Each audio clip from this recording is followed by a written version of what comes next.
Okay, so full moon energies with us yesterday at 5:55 p.m. on the 12th in the UK, so you can work it out from there. And we always have a 48, if not a longer period either side of the actual full moon. And this full moon is in Scorpio, and that is all about transformation and digging into those deep, dark recesses of the subconscious and bringing that into the illumination of that full moon. So without further ado, let's see what it's all about.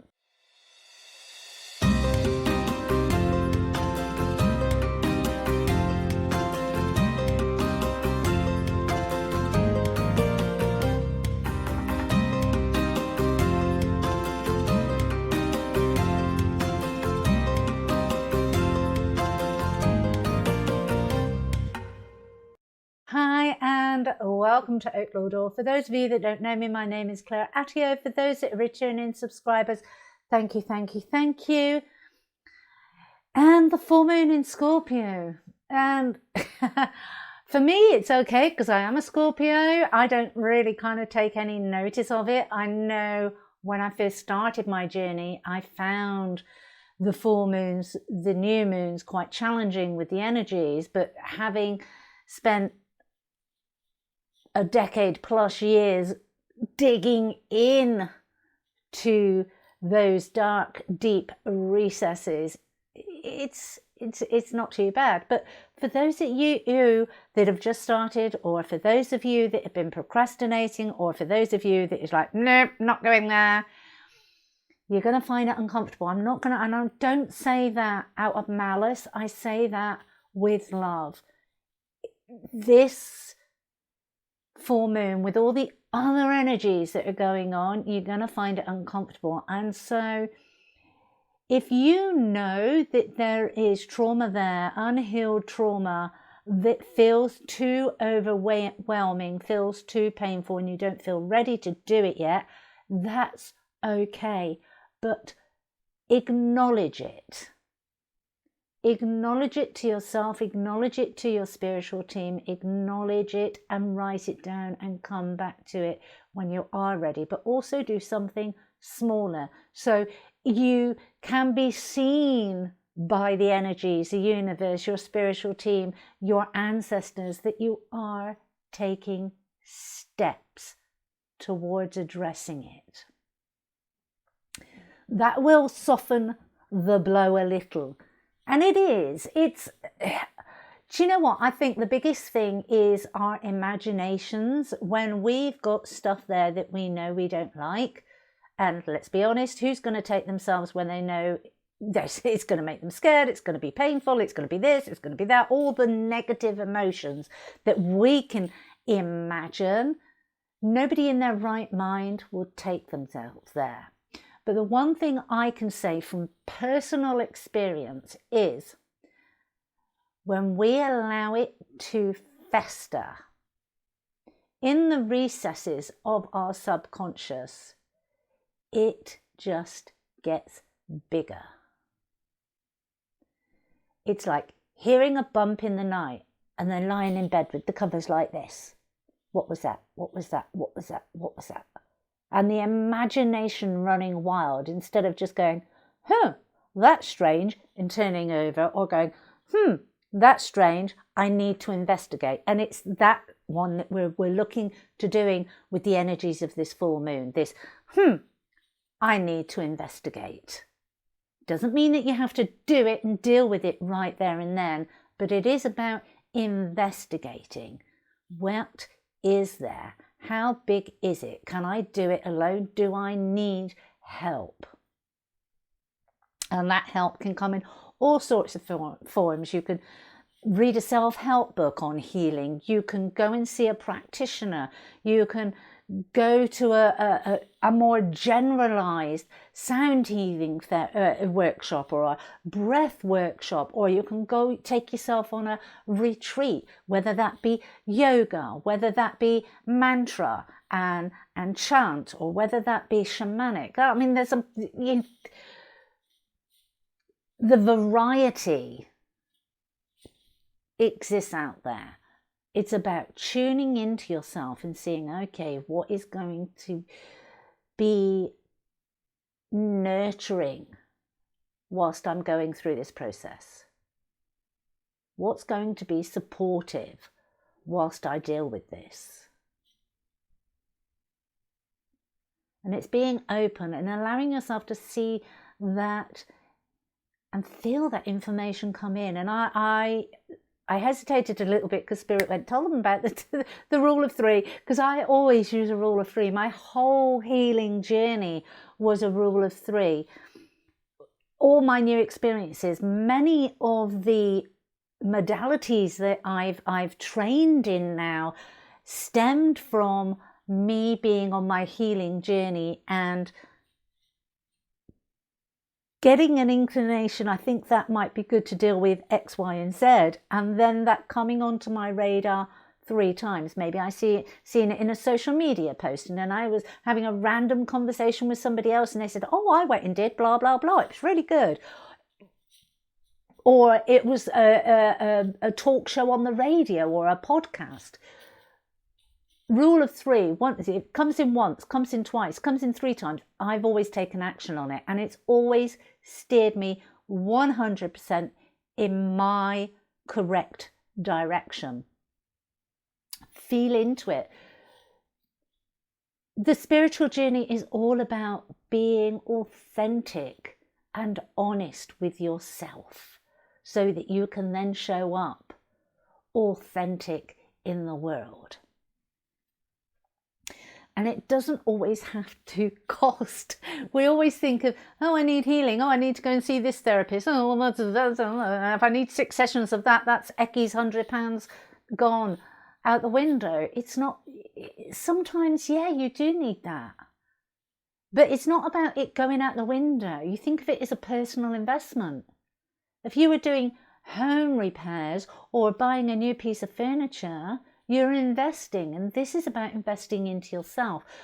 The problem we have and the challenge within that is usually the healing that is needed because we don't yet embody and embrace the self-love, self-respect, self-worth, self-value to ourselves. And so to spend money on ourselves can feel really foreign. Be mindful of that.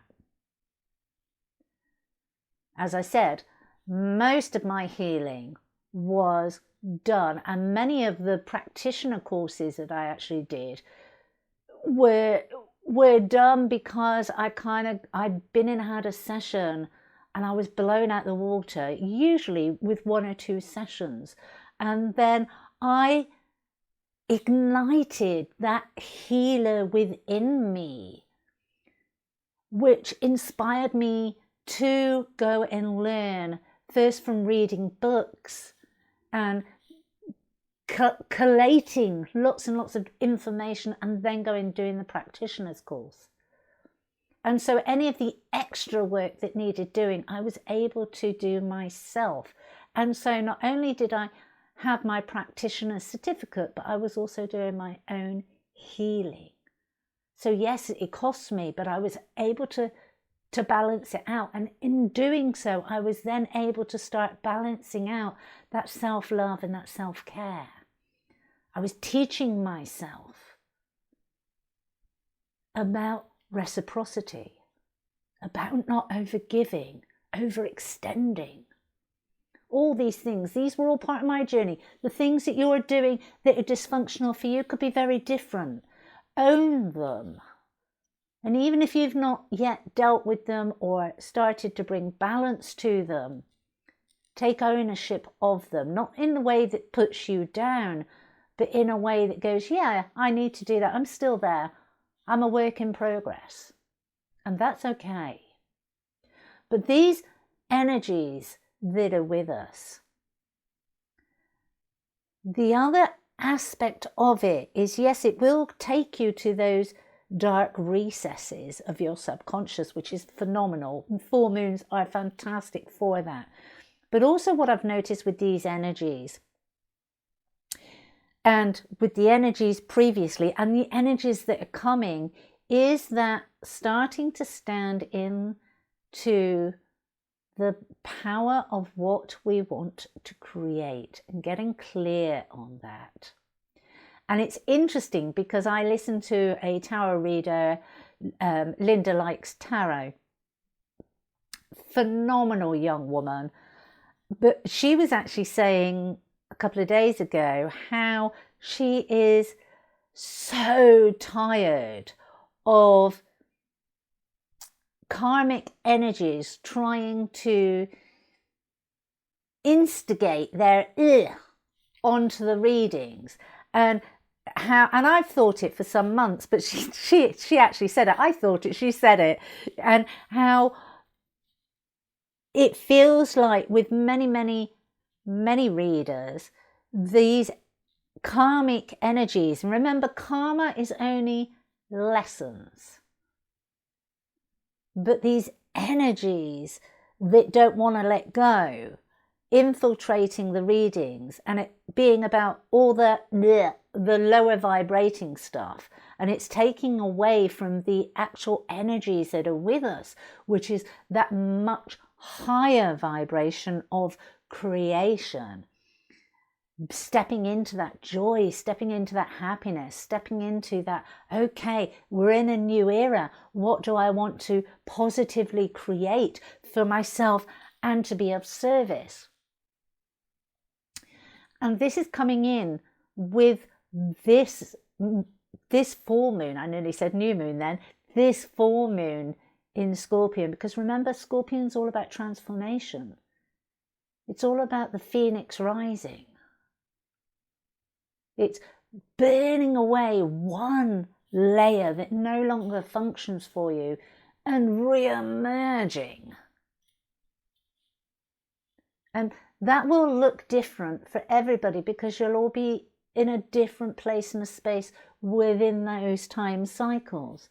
But it is about rejoicing in that, because we're coming into the summer as well. So we're coming into, seeing the fruits of our labor actually start to, be physically in our reality. And so be mindful. Yes, does this full moon want you to do some of your dark night of the soul, what I like to call it, that lower vibrating stuff that exists in all of us, because we are that yin and yang, and our existence on earth is to hopefully, if we actually take up the challenge, is to create balance between that yin and yang between us, that duality, and create a neutrality.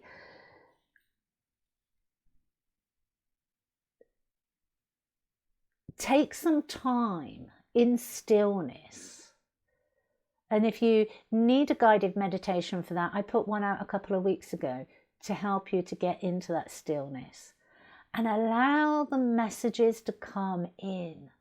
Allow your imagination and your heart and your third eye and your crown to just completely explode in its connection to source energy. And get those ideas. Start collating a list of those ideas if you don't know what it is you want to do yet. And sit with each of them on separate days is recommended. And feel into your body. When you think about ekis that came through, how do you feel?